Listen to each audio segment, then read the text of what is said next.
In this video, I'm going to show you how you can stop people from seeing that you viewed their profile on TikTok, okay? It's a very simple process, okay? So make sure that you follow every step, you don't make any mistake, okay? Open the TikTok app.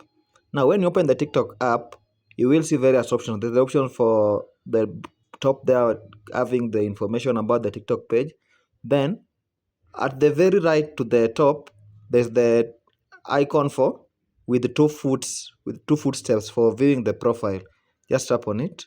Now you can see if you turn on these settings, I will know when people view my profile. Just tap on the settings or the gear icon, then toggle this to the left.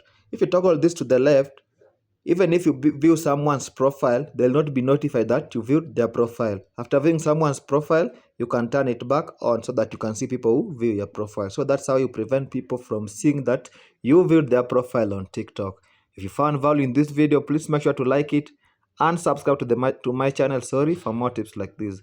Until next time, peace out.